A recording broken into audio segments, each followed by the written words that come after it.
Les deux filles du soleil. Conte du Mali. Au cœur du Mali, dans un vaste village appelé Kéniéba, le soleil doré se levait chaque matin sur les toits en chaume, les marchés animés et la poussière ocre des chemins. C'était un lieu où tout le monde se connaissait, où les rumeurs voyageaient plus vite que le vent, et où chaque beauté faisait battre les tambours du royaume. Parmi toutes les jeunes filles du village, Diarra était la plus belle. Sa peau caramel brillait comme le bronze au soleil. Ses cheveux tombaient en longues tresses épaisses, soigneusement huilées. Ses yeux noirs étaient si profonds qu'on disait qu'ils pouvaient faire oublier la raison d'un homme.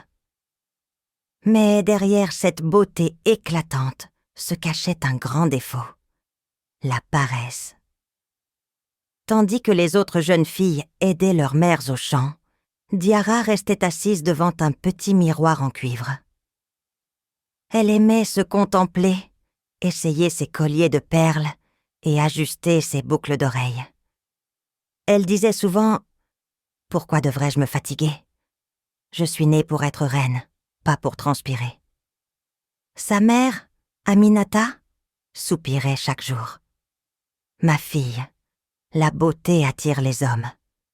Mais c'est le travail qui garde leur respect. » Mais Diarra riait toujours. « Les hommes ne regardent pas les mains calleuses, maman. Ils regardent le visage et les hanches. » De l'autre côté du village vivait Fanta, une jeune fille au sourire franc et au regard doux. Elle n'était pas aussi belle que Diarra, mais son cœur était pur comme l'eau du puits. Chaque matin, avant même que le soleil ne monte, on la voyait porter son seau sur la tête, marcher pieds nus sur la terre chaude, saluer les anciens, rire avec les enfants. Elle travaillait sans se plaindre.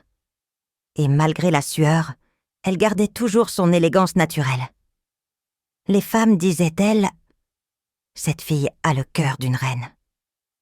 Un jour, une vieille femme du village, Mama Kadi, lui dit « Fanta, ma fille, la vraie beauté n'a pas besoin de miroir. Elle se voit dans tes gestes. » Fanta sourit et continua de travailler, humblement, sans savoir que le destin lui préparait une route dorée. Un matin brûlant, le son du corps royal retentit dans tout le village. Les tambours se mirent à battre et un cavalier couvert de poussière arriva au galop. Il cria d'une voix forte « Le prince cherche une épouse. Toutes les jeunes filles du royaume sont invitées au palais demain. » La nouvelle fit l'effet d'un éclair. Les femmes dansèrent, les jeunes filles poussèrent des cris de joie. Les hommes se rassemblèrent sur la grande place. Diarra sourit, confiante. « Enfin, le destin que je mérite. » Fanta, elle, resta silencieuse. Sa mère la regarda et dit doucement « Va, ma fille, montre-lui qu'une main humble peut porter la couronne sans trembler. » Dans tout le village, ce fut l'effervescence. Les filles nettoyaient leurs robes, tressaient leurs cheveux, préparaient des offrandes. Diarra, assise au centre de la cour, se faisait coiffer, maquiller, masser les pieds, pendant que sa mère lui répétait « N'oublie pas, ma fille, parle peu, souris beaucoup. » Fanta, elle, lava sa seule robe dans la rivière, la fit sécher au soleil et serra contre son cœur un simple collier de perles offert par sa grand-mère. Le lendemain, la grande cour royale brillait comme un rêve. Des centaines de jeunes femmes venues de tout le royaume étaient alignées. Le prince, vêtu d'un boubou doré, observait chacune d'elles avec sérieux. La première épreuve fut celle de la jarre d'eau. Il fallait marcher sans renverser une seule goutte. Diarra, sûre d'elle, marcha la tête haute, mais un vent léger fit vaciller sa jarre, et toute l'eau se renversa. Furieuse, elle jeta la jarre et cria « C'est une épreuve stupide !» Le prince fronça les sourcils. Fanta, elle, marcha lentement, concentrée. Une goutte tomba sur son épaule, mais elle ne broncha pas. Elle arriva au bout du parcours, calme, humble, et fit une révérence. La deuxième épreuve fut la préparation du repas royal. Les filles devaient cuisiner avec les ingrédients du marché. Diarra, occupée à admirer ses mains, laissa brûler sa marmite. Fanta, aidée par une vieille servante, prépara un ragoût simple, parfumé et délicieux. Enfin, la dernière épreuve fut la question du sage griot. Qu'est-ce qu'une femme doit apporter à son mari? Diarra répondit hautaine, sa beauté, car c'est ce qui honore un homme. Fanta répondit doucement, sa paix, car un homme qui dort en paix aime jusqu'à la fin. Le silence tomba.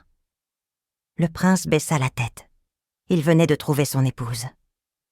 Le prince s'approcha lentement, un collier d'or dans la main. Les tambours se turent, puis il passa le collier autour du cou de Fanta. Le peuple applaudit, les femmes dansèrent. Mais Diarra tomba à genoux, les larmes aux yeux. Son monde s'effondrait. « Pourquoi elle?